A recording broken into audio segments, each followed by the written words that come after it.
Assalamualaikum Merdeka. Handi Clear Club Show Logam TV pas banget hadir terus, bukan hadir lagi, tapi hadir terus untuk menjadi tamu Anda. Saya tuan rumah Handi Clear Club Show, Handi Nasution, ngundang narasumber yang bukan kaleng-kaleng. Kalau kaleng-kaleng bunyinya kelontang-kelontang kan. Nah, untuk Handi Clear Club Show hari ini, beliau tuh owner, CEO, anak milenial, lahir tahun 1993. Ya, lebih kurang usianya 28 tahun, betul? Tapi beliau adalah manusia 9 miliar. 28 tahun, men. Nggak nyangka kan? Ya. Beliau adalah CEO dari PT 49 Nusantara Muda atau Dimsum 49. Kalau Jatiwaringin, ya, Jatiwaringin di Bekasi itu ada Dimsum 49. Boleh kakak. Nah, itu punya dia tuh. Ada restorannya, ada supermarketnya. Buat loggers yang suka dimsum, ayolah ke sana. Ya. Ketemu dengan Muhammad Al-Kausar. Pendidikannya, beliau adalah seorang santri tadinya. Santri di sebuah pesantren terbesar, Al-Zaitun di Indramayu. Dididik sebagai santri, dibina sebagai santri dengan pola pikir organisasi leadership sebagai santri yang akan memimpin kepada sebuah kondisi, dan alhamdulillah berhasil. Nah, Muhammad Kausar ini sekarang bisnisnya di Dimsum 49. Padahal Dimsum 49 itu sedang naik-naiknya, saingannya banyak, tapi karena dia telah menemukan gift-nya sebagai connecting people sebagai keberhasilannya. Bangsa Indonesia itu diprediksi akan memasuki tahun keemasan yang ditandai dengan bonus demografi. Kondisi ini memberikan sinyal positif bagi kalian para milenial untuk mampu menggali potensi diri agar bisa ikut berkontribusi dalam membangun Indonesia Raya. Dikasih dua pilihan loh, mau diam atau maju dalam menghadapi bonus demografi. Jika pilihan itu diambil oleh milenial bergerak maju, maka dampaknya positif terhadap geliat pembangunan dan mampu menjadi pemimpin di Indonesia Raya emas nanti. Nah, sekarang bagaimana jika milenial yang diam di tempat? Dipastikan Indonesia akan kehilangan kesempatan berkembang menjadi negara yang lebih maju. Tetap di Handi Clear Club Show, jangan lupa like, subscribe, komen, dan tolong bantu share ke saudara, ke teman-teman, ke kolega, ke semuanya, supaya Handi Clear Club Show Logam TV pas banget selalu ada di akun YouTube Anda. 0813 2724 7274 0813 2724 7274. Silahkan yang ingin bertanya-tanya tentang konsep Muhammad Al-Kausar, CEO PT 49 Nusantara Muda Dimsum 49.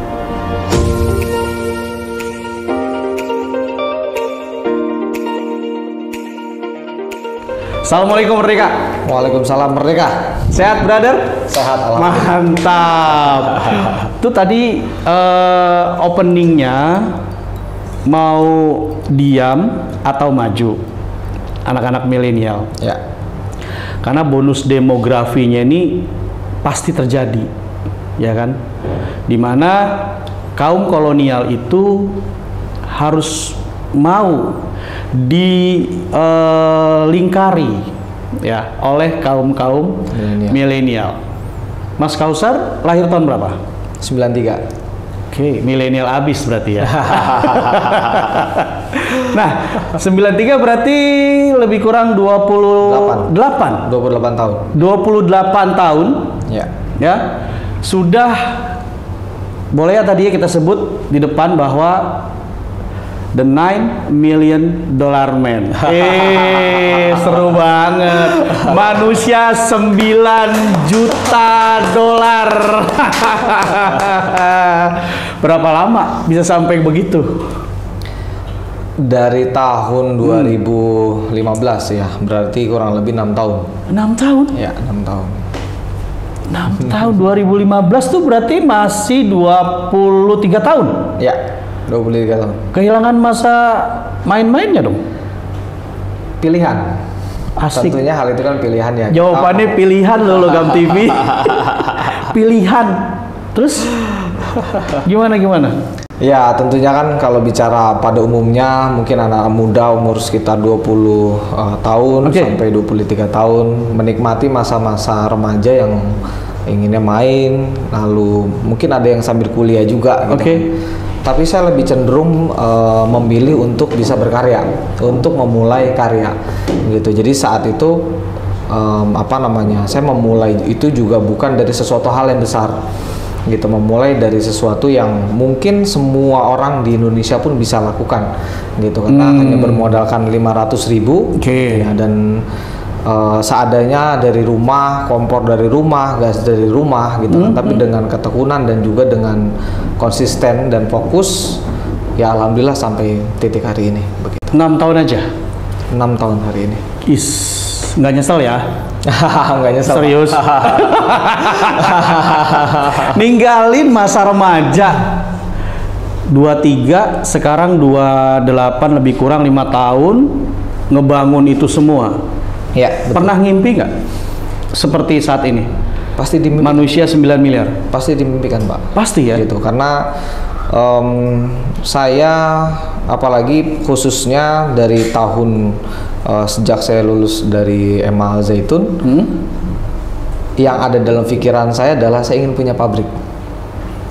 Gitu. Ingin punya pabrik. Yes. Dan sudah tahu pabriknya untuk apa gitu. Yes. Bahan apa gitu, komoditinya apa gitu. Yes. Walaupun di awal itu kita nggak terlalu clear kita mau bikin pabrik apa gitu. Tapi dalam perjalanannya kita semakin clear ya. Yang kita bisa lakukan apa, ada peluangnya apa, dan itu yang kita lakukan. Gitu. Jadi 2014 saat itu saya tuh udah, kalau di komputer ya itu udah ada wallpapernya, itu udah gambar pabrik processing. Yang gambarannya itu seperti yang dicontohkan lah ya, kalau mau sesuatu taruhlah di komputer, taruhlah di ruang kamar, taruhlah di tempat apa yang memang kita ngelihat gitu ya. Visualisasi ya. Dan itu kejadian ya? Itu kejadian. Asik. Dan itu kejadian dan saya rutin banget, khususnya di 4 tahun terakhir ini. Saya tulis apa yang menjadi harapan dan cita-cita dalam kurun waktu 1 tahun ke depan gitu ya. Tentunya ada goals besar apa, lalu kita split lagi ke per tahunnya bagaimana gitu, dan almost di atas 80% itu semua tercapai gitu, kurang lebih. Mostly 80% tercapai dalam 6 tahun. Ya, selebihnya tertunda. Selebihnya tertunda, setuju ya. Kesuksesan yang tertunda ya, bukannya nggak dapat ya, tapi tertunda. Ya udah, kita minum dulu. Ya. Ini Hamayim, alhamdulillah disupport oleh Hamayim. Mantap. Enak banget nih ya. Menyegarkan. banget. Thank you Hamayim. Balik lagi bos, berarti artinya pertanyaan nih, jiwa entrepreneur itu dicetak atau given? Dicetak. Asik. Dicetak. Dicetak.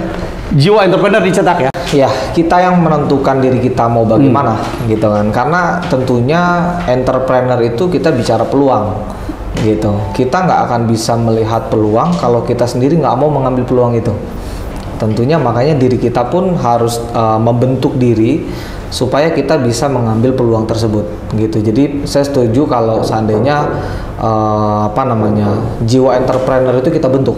Tentu bukan dalam sekejap mata juga gitu. Semuanya tetap berproses gitu kan. Saya dari sejak MA di Zaitun saat belajar di masyarakat. Saya dari kelas 1 SMA 1 MA kelas 10 ya, kelas 10 itu kalau belajar di masyarakat saya suka beli buku. Beli buku tentang entrepreneur, saya beli buku tentang pengembangan diri gitu.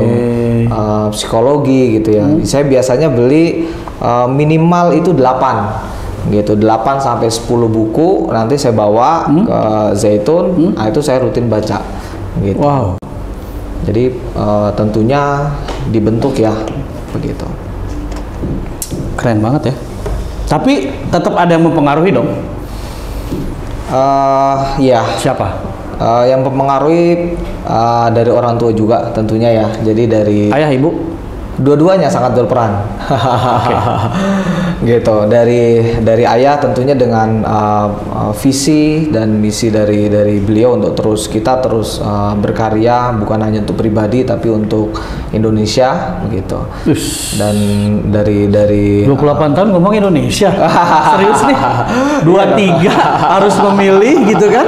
Jebolan pesantren, alumni pesantren 23 harus memilih, terus sekarang 28 ngomong Indonesia. Iya.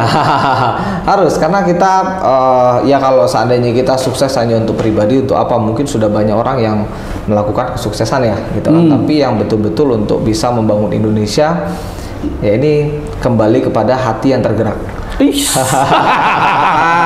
hati. Wah, serius banget ngomongnya hati. Ngomong-ngomong hati, udah punya hati belum? Rencana kapan? Tanggal 15, hari 15 Sabtu Juli. Besok ini. Hari Sabtu besok ya. Logam TV ngeliput ya. Siap. Mas Kausar nih ya. Milenial, terus saya sempat nonton YouTube Helmi Yahya bicara tuh. Keren banget ya. Mas Helmi kalau nonton HC2S Logam TV gila. Gue ngefans banget sama Helmi Yahya bicara ya.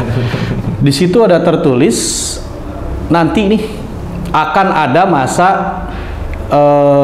non degree. Gila nggak? Itu akan ada ketika orang-orang yang memang dia no label gitu ya, nggak ada SSSSS ya, tapi dia mampu ada di battlefield atau di medan pertempuran dan menguasai lagi ya, menguasai. Pendapat Mas Kausar kayak apa? Seperti apa gitu maksudnya? Ya, pendapat saya tentunya ya hal tersebut pasti akan terjadi juga gitu, karena kita tahu di lingkungan kita bahwasanya gelar itu bukan menjadi penentu kesuksesan gitu, dan bukan saat ini ya, atau kedepannya gitu.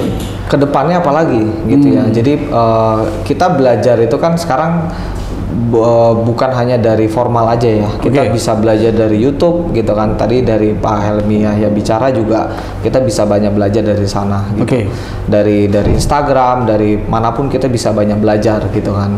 Dan menurut saya bicara skill itu dibentuk memang dari lapangan juga gitu. Jadi bukan hanya sekedar gelar akademisi gitu ya. Tentu gelar akademisi itu mungkin menyempurnakan gitu ya, tapi mungkin kedepannya bukan menjadi penentu kita dalam mengambil keputusan menilai bahwasanya orang ini adalah orang yang tepat yang berada dalam kapal kita begitu. Life skill tadi ya. Yes. Disampaikan life skill. Terus sudah merasa atau sudah tadi 80% ya? 80% dari yang diimpikan sudah Mas Kausar gapai. Sudah sukses kah? Belum. 80% ini dalam arti goals per tahun. Goals per tahun. Yes, betul. Jadi saya biasa tulis misalnya di awal tahun gitu ya. Oke. Saya tulis saya punya goals apa nih dalam 1 tahun ke depan gitu. Oh, oke. 80% ya hal itu bisa alhamdulillah bisa tercapai gitu, dan banyak mungkin keajaiban-keajaiban dan apa namanya ya hal-hal yang tidak kita duga yang justru menyesuaikan dengan harapan tersebut gitu. Tapi kalau bicara tentang kesuksesan dan lain sebagainya, mungkin titik hari ini belum ada di angka 1%-nya juga mungkin ya gitu, karena kedepannya masih banyak karya yang ingin diciptakan begitu. Untuk Indonesia. Untuk Indonesia. Tangan keren abis. Ngomong Indonesia, siapa om saya JFK jangan bertanya apa yang negara berikan kepadamu, tapi tanya apa yang sudah kamu berikan kepada negara. Nah, saat ini definisi pemuda Indonesia nih menurut Mas Kausar seperti apa? Definisi pemuda hari ini mendefinisikan tentang bagaimana pemuda ini bisa berkarya. Menurut saya seperti itu, gitu. Karena kembali lagi gitu ya, kita kalau hanya bergantung negara ingin memberikan apa dan lain sebagainya, itu nggak akan pernah habis. Justru yang ada kita membentuk pikiran negatif dalam diri kita, gitu. Tapi kalau seandainya kita lebih berpikir apa yang kita bisa perbuat, sekecil apapun kita lakukan, gitu kan. Dan itu hal positif itu justru nanti akan membentuk diri kita dan tentunya membentuk negara Indonesia lagi, seperti itu menurut saya. Cakep. Waktu masa kecil itu sebelum di pesantren pasti banyak yang dikangenin ya pada masa-masa kecil. Terus tiba-tiba memutuskan memilih untuk berkarya, memilih untuk menjadi seorang entrepreneur. Nah, di masa-masa waktu itu, terus hubung kait saat ini orang bilang sekarang adalah digitalisasi dan lain-lain gitu. Masuklah kamu kepada zamannya dan tempatnya atau kondisi dan situasinya. Ya, pepatah bijak mengatakan seperti itu. Nah, di era digital ini yang memang dikangenin nih di masa-masa kecil itu apa, Mas? Di masa-masa tentunya mungkin saat organisasi ya, kalau di Zaitun ya. Karena hal yang membekas sekali gitu ya. Saya juga aktif di organisasi gitu. Jadi saya saat itu banyak pola gitu ya. Jadi pola yang hari ini dilakukan itu juga sama dengan pola yang saya lakukan saat berorganisasi di Zaitun. Begitu. Ya, jadi dan ini mungkin pesan juga bagi apa namanya ya generasi penerus juga. Pesannya di GoFood atau di GrabFood? Lanjut. Ya.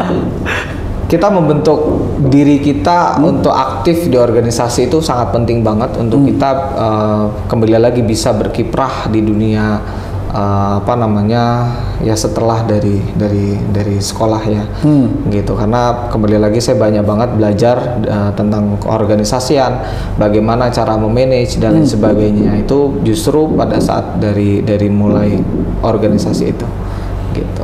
Didapatnya terbentuknya berarti di pesantren Al Zaitun ya? Ya betul, didapatnya dari pesantren Al Zaitun, gitu. Dari mulai aktif karena ya kita terbiasa untuk misalnya saat itu saya handle bisa udah 150 orang gitu ya, dan 200 orang gitu udah hal yang biasa gitu ya.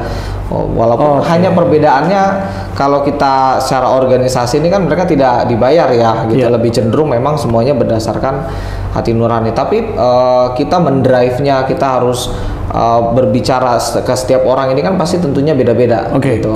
Pendekatannya beda-beda. Nah, kita bisa belajar dari hal itu gitu kan. Pendekatan untuk jiwa kepemimpinan kita bagaimana, itu yang bisa kita aplikasikan juga nantinya. Begitu, itu yang makanya hal-hal tersebut yang memang membentuk saya sampai hari ini, dan itu kepake banget gitu. Wow. Seorang CEO PT 49 Nusantara Muda. Berapa karyawan udah? Hari ini kurang lebih ada sekitar 400 karyawan. 400 karyawan. Di Jatiwaringin ya? Ya, di Jatiwaringin. Di Jatiwaringin ya. Kemarin sih tim kesana ya? Ya. Wah, amazing banget gitu katanya. Dimsumnya itu beda banget rasanya. Ada dimsum apa, rambutan ya? Dimsum rambutan. Dimsum rambutan, serius? Ada dimsum rambutan. Itu varian memang nyiptain sendiri atau followers? Kalau saya dan Pak Reko, partner saya ini, kita biasa keliling ya, kulineran. Misalnya kita ke Surabaya, kita ke Jogja, atau kita ke Bali, kita pasti juga kulineran, kita cari-cari. Mungkin yang walaupun hal itu tidak sejenis, tapi kita bisa tahu ini bisa menjadi role model nih buat kita gitu. Jadi kembali lagi gitu ya, kita melihat, kita banyak mengadopsi dari kuliner-kuliner yang ada juga gitu. Tapi juga tentunya kita kembalikan lagi menyesuaikan dengan harapan dari konsumen kita juga gitu. Dan ini yang saya lihat missing link ya, kalau seandainya kita hanya sudut pandangnya dari kita sendiri gitu ya. Kita terkadang bikin produk ataupun mengembangkan suatu produk itu hanya karena apa yang kita bisa gitu. Apa yang kita bisa dan apa yang kita mau. Ya kan? Gitu. Tentunya harus disesuaikan lagi gitu dengan apa yang menjadi kebutuhan konsumen. Needs-nya konsumen gitu. Contoh misalnya dimsum 49 sendiri pun secara rasa dan sebagainya bukan dari sudut pandang saya sendiri. Oh, ini enak, maka saya jual ini gitu kan. Tapi saya bisa bikin ini gitu ya. Dan saya banyak berkomunikasi dengan konsumen. Mereka sukanya rasanya bagaimana, teksturnya bagaimana gitu. Dari dominasi jawaban itulah yang kita buat gitu. Contoh misalnya dari 20 orang 15 orang menjawab, oh saya pengennya rasanya manis dan gurih gitu, teksturnya bagaimana gitu. Dan itulah yang kita adopsi gitu. Kembali lagi, jadi kita mengkombinasikan peluang yang ada dari kebutuhan tersebut dengan yang kita buat juga. Ini saya jadi ingat ada pengusaha sukses ini seperti ini, bijak dalam mengeluarkan model produk dan model bisnisnya. Nggak hanya saya punya duit, saya punya keinginan, ya sudah saya buat, enggak. Tapi memang survei pasar dulu, terus nanya-nanya ke calon konsumen gitu kan, yang akhirnya mendapatkan satu kekuatan ya. Dan seperti dimsum 49 saat ini, berarti senang kuliner gitu? Ya, saya suka kulineran ya. Jadi ya kembali lagi suka taste food di mana itu saya suka banget gitu. Saya suka taste food tapi masih biasa aja ya.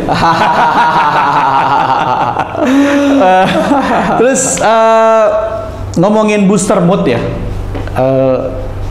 yang biasanya jalannya ke tempat-tempat yang kayak gimana sih supaya nanti ini loggers ya. Loggers tuh panggilan Logam TV, Logam lovers, loggers gitu kan. Kalau di dimsum 49 apa? Caller ke konsumennya apa sebut? Ada nggak sebutannya? Ada sebutannya juga, Bunda. Dominasinya, karena dominasinya ibu-ibu ya di sana gitu kan, kita sebutannya Bunda. Itu pendekatannya. Kemana jalan-jalan biasanya untuk booster moodnya Mas Kautsar? Booster mood ya, berarti personal ya. Iya. Kalau saya lebih ke alam ya, gitu. Jadi hijau-hijau, pohon-pohon. Oke, lebih Itu yang suka ke lebih gunung saya suka. berarti ya dibanding pantai. Iya, saya lebih suka di atas gunung, misalnya nggak mesti gunung juga ya, Sentul, Bogor. Oh, yang Saya terdekat. mungkin setiap Weekend? paling sedikit lah 2 minggu sekali itu saya pasti ke Sentul. Oh, Karena recharge-nya ke sana. recharge-nya ke sana, cari inspirasinya ke sana. Betul, karena saya suka banget ya alam seperti itu. Ini kaitannya juga sekarang dengan hobi olahraga, hobi golf juga jadi sekarang gitu. Karena ya hijau. Hobinya gitu ya. CEO. Sekalian apa lobby-lobby bisnis ya. Betul. Iya, Kita jadi asik udah banyak mulai hal. masuk ke sana. Welcome to the jungle. Kita ingin sukses nih. Ya. Kita ingin sukses. Kalau Mas Kausar mah dukungan nih kayaknya udah sangat sempurna ya, sudah sangat maksimal dari orang-orang sekitar. Nah, terus gimana dengan ada milenial, terus orang tuanya masih berpikiran terbatas, ya artinya kurang dukungan. Ya mungkin cara menyampaikan keinginan, cara menyampaikan saya maunya ini gitu. Itu kadang kan terdistract tuh. Ya. Wah jadi nggak nyampe. Nah, untuk Mas Kausar nih ke teman-teman milenial gimana sarannya? Sarannya buktikan dulu karyanya. Buktikan dulu Ya, karyanya. betul. Kita melangkah dulu. Kita jalan dulu. Kayak anak motor berarti. mendingan minta maaf daripada minta izin. Ya. Ya kan? Anak motor kan gitu. Benar. Mendingan gue minta maaf daripada gue minta izin gitu kan. Ini berarti buktikan dulu karyanya, Ya. baru dilihat. Betul.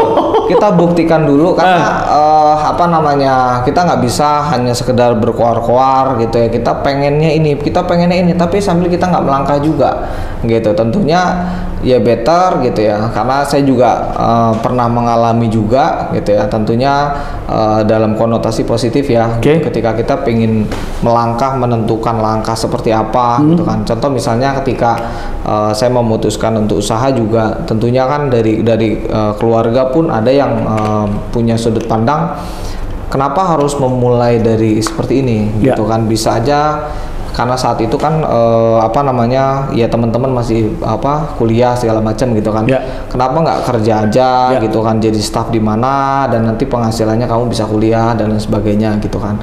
Nah, tentunya hal ini kan input yang mungkin bagi banyak milenial juga merasakan hal tersebut Oke. gitu kan. Tapi kembali lagi ya, kita buktikan dulu bahwasanya jalan yang ingin kita tuju itu adalah jalan yang terbaik buat kita gitu. Karena yang menentukan terbaik itu kan kembali ke diri kita sendiri lagi. Kita yang tahu ke depannya kita mau jadi apa, ke Oke. depannya kita mau berkarya untuk Indonesia juga dalam ranah apa gitu Oke. kan.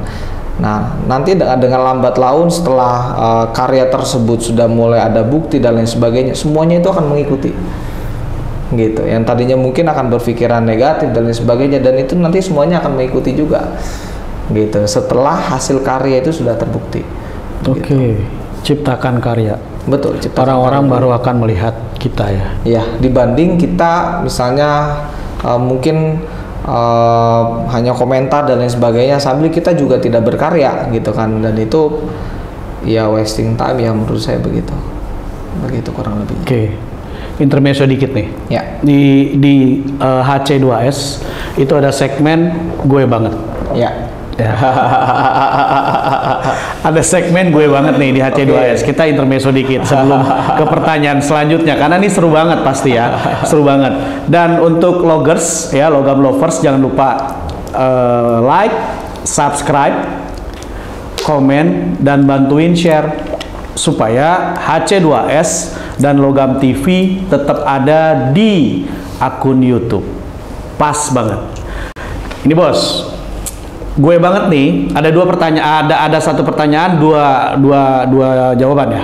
Ya, jawabnya cepet. Ya kayak yang di TV lah. Ya, oke, siap ya? Ya.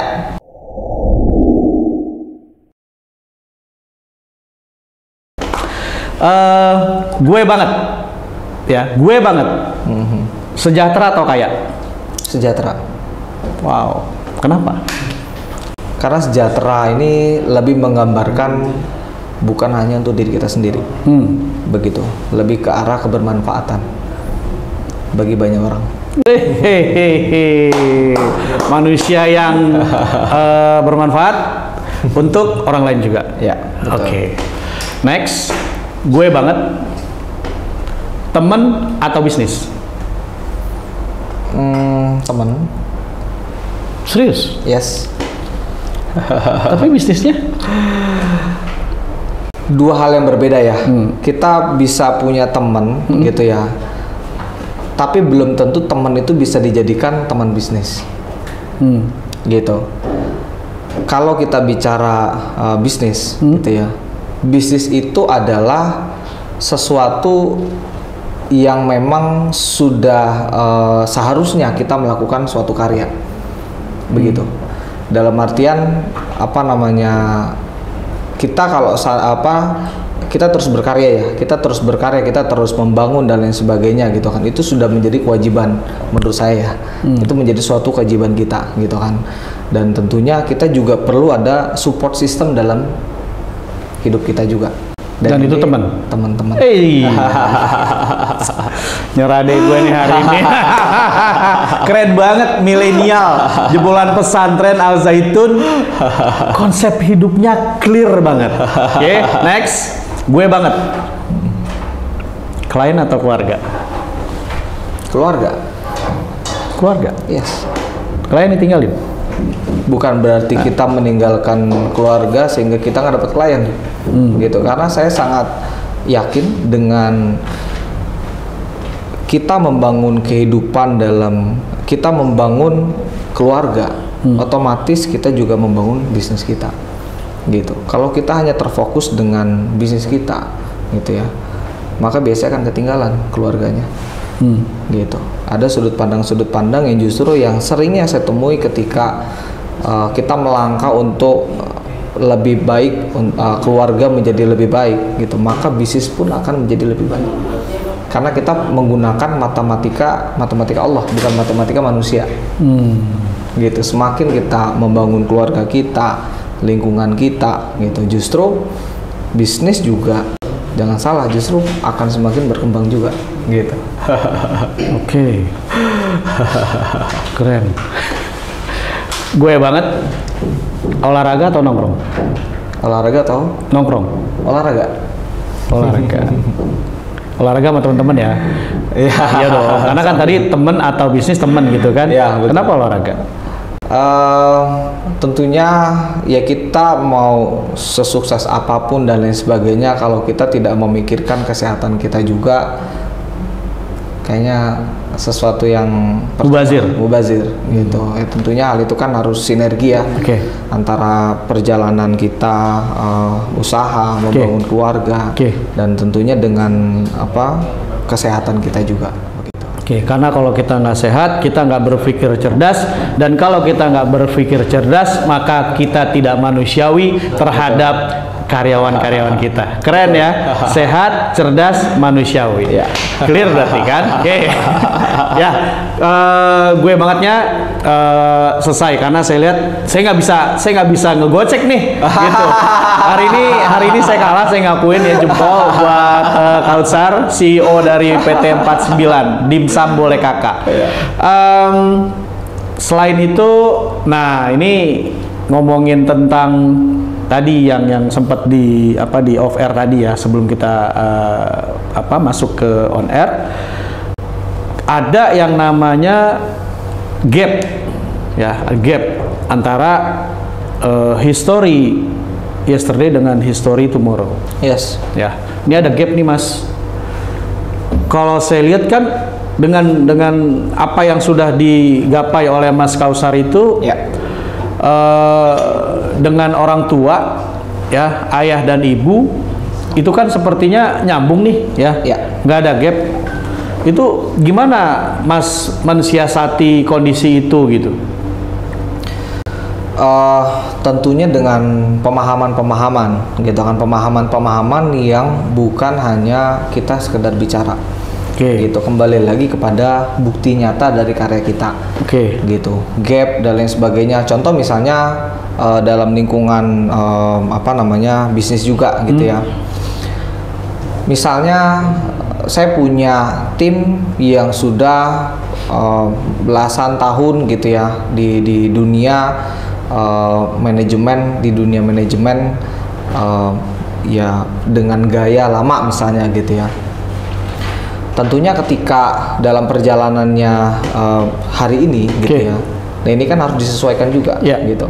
Jadi pengalaman masa lalu itu bisa kita jadikan pembelajaran, tapi bukan menjadi satu-satunya cara gitu, bukan menjadi satu-satunya cara untuk kita bisa mengaplikasikan dengan kondisi hari ini. Gitu. Jadi kita bisa banyak belajar dengan pengalaman masa lalu gitu ya, tapi caranya kita menyesuaikan dengan hari ini. Begitu. Contoh misalnya hari ini mungkin cara misalnya saya punya tim sales itu dengan gaya kolonial misalnya gitu ya, dia door to door nyebar brosur dan lain sebagainya gitu kan. Itu kan terlepas cara gitu kan. Mungkin secara prinsip-prinsipnya kita bisa mengambil pelajaran dari masa lalu gitu ya. Gitu. Contoh misalnya prinsipnya kita harus bagaimana gitu kan. Tapi caranya kita lebih menggunakan pendekatan kekinian. Gitu. Contoh misalnya sekarang kita jadi jualan online dan lain sebagainya seperti itu. Jadi ya hal itu harus berkolaborasi. Kita harus bersinergi gitu kan. Jadi dengan gaya milenial tapi dengan segudang pengalaman dari yang sudah senior begitu. Di-combine ya? Yes, di-combine ya. Waktu itu berapa lama Mas mencoba memahami kondisi itu? Antara kolonial dan waktu ya. Kalau saya lebih dalam perjalanannya seperti itu. Karena tentunya saya pun di awal-awal mungkin 2016 gitu ya, 15-16 itu ya saya banyak diskusi gitu kan sama teman-teman yang memang dia sudah level up gitu ya dan sudah senior gitu kan. Saya banyak belajar gitu kan. Tapi tentunya setelah saya lihat dengan caranya ternyata sudah tidak relevan dengan hari ini. Gitu, dan itulah yang perlu kita modifikasi gitu. Jadi tentu harus balance nih sudut pandangnya dengan milenial dengan yang cara lama misalnya gitu kan. Itu harus balance gitu. Mungkin secara prinsip bisa menggunakan yang lama gitu ya, tapi secara gaya perjalanan disesuaikan dengan kondisi hari ini begitu. Cakep. Kalau tadi kan ayah sama ibu atau manggilnya apa sih? Ke orang tua Abi, Abi sama Umi. Ya. Kalau ibu mama, manggilnya mama. Oh mama, Abi dan mama. Ya. Antara Abi dan mama ini secara genetik mana yang sangat mempengaruhi Mas Kautsar? Dua-duanya punya pengaruh yang sama ya. Cuma mungkin kalau secara genetik lebih dominan ke Abi mungkin ya. Ke Abi. Gitu. Mungkin karena secara visioner dan lain sebagainya, karena saya juga merasa seseorang yang visioner. Gitu. Jadi kembali lagi ketika diajak untuk berkarya bukan hanya untuk pribadi itu saya malah seneng banget. Gitu. Wow. Jadi ya kembali lagi ya, saya melihat dengan track record dari Abi seperti apa gitu kan, dan Umi banyak mensupport dari sisi usaha juga bagaimana gitu kan, secara link, secara bagaimana negosiasi dan juga ya bagaimana kita bisa membangun suatu hubungan gitu. Itu ya banyak hal yang saya pencampuran antara keduanya gitu. Tapi saya tertarik, sevisioner apa Abi sehingga mampu mempengaruhi Mas Kautsar sekarang? Ya, bicara visioner kembali lagi gitu ya. Ya Abi sering mengatakan bahwasanya kalau seandainya hidup atau berkarya itu hanya untuk pribadi, untuk apa? Gitu. Sudah banyak jutaan orang mungkin yang berpikir seperti itu. Gitu. Tapi kembali lagi, karya untuk Indonesia itu harus dimulai dari hati kita sendiri, begitu. Dan itu tidak bisa ternilai harganya. Wow. Dari hati gini ya? Ya, dari hati. Ini jangan-jangan banyak anak muda ya yang lose generation, ya lose attitude gitu ya. Jangan-jangan karena mereka ini ya tidak mampu melihat sosok orang tua, ya jangan-jangan ya. Bisa sehingga dia lemah, terus skill personality-nya juga kurang kuat gitu. Benar nggak sih? Iya, bisa jadi. Tapi menurut saya juga, karena tentunya kan orang tua dan lain sebagainya, kita tidak bisa mengharapkan kita pengen punya orang tua yang bagaimana. Oke, nggak bisa milih ya? Iya, kita nggak bisa milih ya. Kita pengen orang tua yang bagaimana gitu kan. Tapi yang bisa kita lakukan adalah kita merespon diri kita, gitu. Misalnya, menurut saya lebih ke arah pemuda ini belum bisa mendefinisikan dirinya ke depan mau jadi seperti apa, gitu. Dia belum punya goals, gitu. Dia belum punya goals, dia ingin jadi seperti apa, sehingga goals tersebut memerlukan skillnya apa aja, gitu. Kalau sudah tidak bisa menentukan goalsnya apa, maka biasanya akan terombang-ambing, gitu. Dia akan mengikuti arus aja, gitu. Di depan ada apa, dia masuk ke sana seperti apa, gitu. Tapi kalau seandainya kita punya goals, maka langkah kita dari hari ke hari fokusnya adalah ke hal-hal yang mendekatkan kita kepada goals kita, gitu. Dan itu yang seringkali dari saya diskusi sama teman-teman, gitu kan, bahkan karyawan juga. Nah, ini belum bisa meramu goalsnya ke depan mau jadi seperti apa, gitu. Lebih ke arah sana. Ditambah lagi mungkin banyak yang bilang, kok bisa sih perjalanannya seakselerasi ini, gitu ya, dalam kurun waktu sekian tahun bisa jadi seperti ini, bla bla bla bla, gitu kan. Saya punya satu kata kunci. Adalah gift dari Allah. Gift dari Allah. Yes. Ini magic word ya? Yes. Gift dari Allah. Setiap pribadi orang ini kan unik-unik ya. Pasti kan tentunya saya sama Bapak aja kan pasti udah punya keunikan tersendiri. Gitu kan. Saya punya, Bapak punya, gitu kan. Dan ini kita tinggal cari tahu apa gift itu yang membedakan kita dengan orang lain. Gitu. Setelah kita tahu giftnya itu apa, tentunya berproses ya. Kita bisa tahu gift itu apa, gitu kan. Sambil berproses dengan pola kesuksesan kita, gitu ya. Oh, kita sukses dengan cara-cara seperti ini, gitu kan. Setelah kita tahu dari kesuksesan kecil itu, kita tinggal pakai cara itu, gitu ya. Gift yang sudah diberikan oleh Allah itu, ya kita lakukan dalam setiap langkah-langkah kita ke depannya, gitu. Contoh misalnya, saya sampai tahun 2017 fokusnya adalah create. Saya ingin membuat sesuatu. Gitu.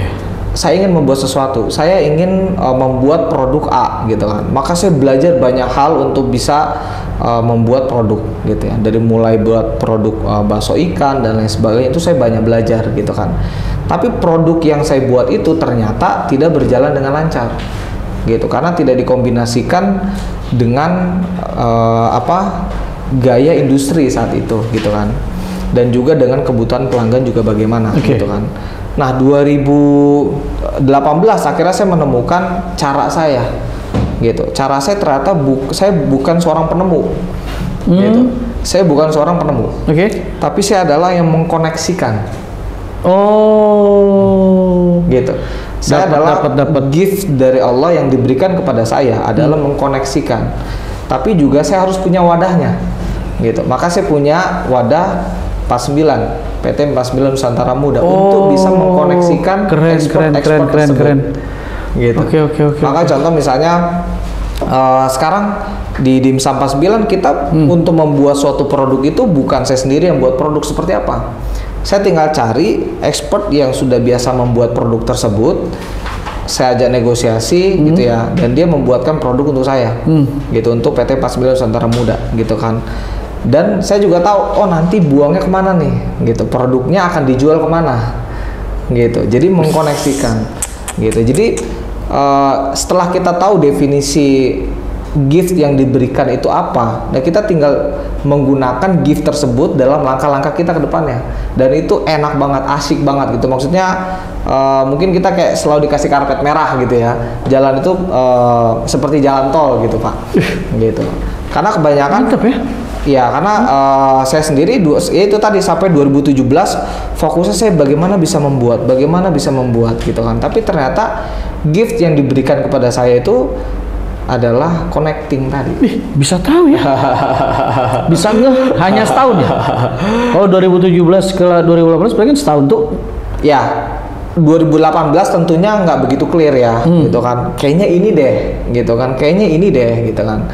Nah, akhirnya coba gitu kan, saya coba aplikasiin, ternyata benar gitu kan. Akhirnya banyak kesuksesan itu dibangun karena itu gitu. Setelah kita tahu gift yang diberikan, diferensiasi kita dibandingkan manusia lain ini apa gitu kan, gift yang diberikan. Nah dari situ akhirnya saya menggunakan cara itu terus gitu.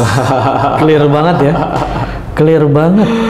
Gitu. Dan ya ini mungkin banyak dari pemuda-pemuda yang belum bisa clear melihat pertama tadi goalsnya apa, dan yang kedua gift yang diberikan oleh Allah itu apa gitu. Tapi setelah kalau saya sudah bisa menentukan itu, insya Allah karya itu akan mudah kita raih begitu. Wow. Keren abis beneran, keren abis. Ini alhamdulillah lah, Logam TV akhirnya setelah dari Mas Helmi Yahya bicara ya, kita bisa ngedatengin Mas Kausar. Dan kalau di Mas Helmi Yahya bicara kemarin saya lihat lebih banyak mengupas tentang dimsum 49-nya. Ya. Boleh kakak gitu. Kalau Logam TV masuk ke situ lagi, saya rasa dimsum 49 itu sekarang udah sangat terkenal lah. Ya. Karena wah, followers YouTube-nya Mas Helmi itu banyak banget, jutaan yang saya tahu. Berarti artinya sudah jutaan orang yang ngeliat, yang nonton tentang 49 ini. Jadi ya sekarang saya ambil dari sisi ya humanity-nya gitu kan, terus konsep-konsep hidupnya, karena HC2S gitu Mas. Ya. Terbukti lah tadi saya sampai tertegun abis gitu. Oke. Terakhir Mas ya, terakhir buat milenial, gimana caranya bisa menjaga bisnis yang ada, apalagi nanti ketemu dengan disruption itu ya ketemu, kita pasti akan ketemu Mas ya, kita akan ketemu nih untuk loggers, baik yang memang history yesterday dan history tomorrow ya. Saya cuma pengen ingetin aja, kita akan ketemu dengan yang namanya disruption tadi ya. Dan sepertinya sudah mulai ketemu nih gitu ya. Nah Mas Kausar ya bismillah lah menjadi perwakilan teman-teman milenial, para loggers, logam lovers ya, yang menyaksikan saat ini. Last but not least, menurut Mas Kausar, orang pintar itu kalau dikatakan dia itu bias ya, memperkerjakan orang yang lebih pintar darinya. Ya kan ada kata-kata seperti itu, gini. Orang yang cerdas itu adalah memperkerjakan orang yang pintar. Ya, betul. Terus, nah itu tantangannya gimana? Ya, tantangannya gimana? Jadi jawab dulu. Ya. Okay. Biarin, biar menitnya kan nambah nintar kan. Jam tonton HC2S jadi nambah gitu. Ini pepatah bijak, orang cerdas itu adalah orang yang mampu mempekerjakan orang yang lebih cerdas darinya, sehingga dia sukses. Nah, hubung kaitnya, triknya, caranya supaya dimsum 49 tetap bisa dinikmati, tetap ada, nggak seperti yang lainnya gitu. Gimana caranya? Silakan. Oke. Yang pertama tentunya kalau kita bicara bagaimana dimsum 49 ini bisa tetap terus eksis gitu ya. Tentunya yang pertama kita menyesuaikan dengan zaman. Gitu, dengan cara kekinian lagi. Jadi cara milenial hari ini juga bukan berarti yang hari ini kesuksesan ini bisa menjadi pondasi kesuksesan di masa depan. Gitu. Kita harus terus bisa bertransformasi lagi. Gitu. Maka salah satunya adalah next kita akan masuk ke food tech. Gitu. Jadi food technology. Yes. Begitu. Jadi ini boleh dibocorin itu? Nggak apa-apa. Nggak apa-apa. Soalnya HC2S Logam TV ini yang nonton udah jutaan juga. Food tech nggak apa-apa ya? Oke, food tech itu gimana? Ya, jadi food tech ini bukan berarti teknologi yang kita harus buat aplikasi. Biasanya kan kalau bicara bisnis teknologi ini kita lebih banyak bicara tentang aplikasi ya, aplikasi di Android ataupun di iOS gitu. Tapi lebih ke arah kita memanfaatkan teknologi terkini untuk diaplikasikan kepada bisnis kita, yang mana akan menjadi pembeda bisnis kita dari yang lain. Begitu contoh misalnya sekarang banyak tentang blockchain gitu ya. Blockchain ini lebih ke arah kita bisa traceability, jadi kita bisa contoh misalnya dari dimsum ini ayamnya dari mana, siapa yang produksinya, siapa yang membesarkan ayam ini, dia makannya dari mana gitu kan, lalu berapa hari, lalu dimakan sampai ke konsumen ini siapa yang makan dan lain sebagainya, itu akan jadi transparan. Itu konsep dari blockchain yang nantinya kedepannya akan kita aplikasikan. Gitu. Dan tentunya sejalan lagi dengan expert gitu, ahli-ahli atau orang yang lebih pintar lagi gitu kan. Kembali lagi hal tersebut saya mengkoneksikan gitu. Jadi bukan berarti ya saya harus yang membangun dan lain sebagainya, no gitu kan. Tapi kita mengkoneksikan lagi gitu kan. Kita tahu ada yang sudah ekspor dan lain sebagainya gitu kan, dan maka kembali lagi kita bekerja sama gitu. Kita bekerja sama untuk bisa membuat kekiniannya lagi gitu kan. Tapi kata kuncinya adalah kita bekerja sama dengan tim ataupun seseorang yang better, sudah memiliki track record keberhasilan di hal yang kita harapkan gitu. Jadi contoh misalnya kita ingin bangun industri dan lain sebagainya gitu kan, ya kita bekerja sama dengan yang sudah punya track record gitu kan, sehingga kalau sudah ada track record ya kita bisa tahu, oh dia sudah punya pengalaman bla bla bla bla bla bla seperti apa gitu. Jadi itu kata kuncinya, dan saya sangat percaya bahwasanya kita harus bisa mempekerjakan seseorang atau banyak orang, bahkan tim yang jauh lebih pintar dari kita, lebih cerdas dari kita. Tentunya juga kita harus menyesuaikan diri juga gitu. Bukan berarti ketika mempekerjakan orang yang lebih pintar udah kita diem aja gitu.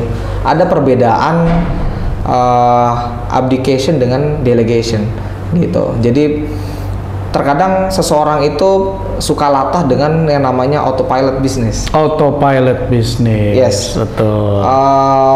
Gue pengen bikin bisnis yang autopilot, gitu kan. Bisnisnya jalan, ownernya jalan-jalan terus. Iya. Ya itu sah-sah aja gitu ya. Kita segala macam gitu kan. Tapi jangan sampai latah juga. Latah dalam artian, udah gue hire orang yang lebih expert dari gue gitu kan. Dia jalanin seperti apa gitu kan. Udah kita bebas-bebas aja deh di rumah, kita leha-leha, tiduran segala macam bla bla bla bla gitu kan. Kita boleh melakukan itu, tapi juga kita tetap on hands megangin bisnis kita juga gitu. Jadi ketika kita meng-hire orang yang lebih pintar dari kita, kita pun harus ngerti juga gitu. Kita juga harus upgrade ilmu kita juga, kita harus belajar juga gitu, supaya otorisasi itu kita tetap pegang. Keren. gitu. Jadi ketika si expert ini mengambil keputusan A, keputusan B, otorisasinya tetap ada di kita, gitu. Jangan sampai ketika kita balik ke tempat usaha kita, ternyata para expert ini sudah mengambil keputusan A, B, C yang kita nggak tahu itu apa, gitu. Jadi kata kuncinya adalah kita mendelegasikan. Kalau delegasi, otorisasi tetap ada di kita, gitu. Itu kata kunci yang selalu saya pakai dalam setiap kita meng-hire expert dan lain sebagainya. Jadi tetap kita on hands, gitu. Kita tidak hanya melepas bisnis kita kepada orang, bisnis autopilot, nah kita udah tinggal aja deh, gitu kan, sebulan sekali kita datang ke bisnis. Enggak, saya enggak seperti itu. Enggak sependapat. Dan sudah dibuktikan ya. Iya, betul. Oke, keren banget diskusi kita hari ini, obrolan kita hari ini di Handi Clear Club Show. Tapi kalau di Handi Clear Club Show tuh always ya, selalu di akhirnya itu ada saya harus mengclearkan ya, harus mengclearkan narasumber saya dengan konsep-konsepnya. Tadi saya concern dengan bahasa usia 23 tahun saya harus memilih ya. Jadi kehilangan masa muda adalah pilihan untuk menuju kesuksesan. Kesuksesan itu harus dimimpikan, dikhoyalkan, dan di planning, dicatat, terus diamalkan. Entrepreneur itu dicetak karena harus berani mengambil peluang. Sukses bukan untuk diri sendiri, tapi harus punya hati untuk sesuatu yang besar, yaitu Indonesia Raya. Handi Clear Club Show pas banget. Jangan lupa like, subscribe, komen, dan share. Kalau ada pertanyaan juga boleh di 0813 2724 7274 0813 2724 7274 tentang pembicaraan HC2S hari ini. Clear? Pas banget. Saya Handi Nasution. Saya Muhammad Kausar. Assalamualaikum, merdeka. Merdeka. Thank you, brother.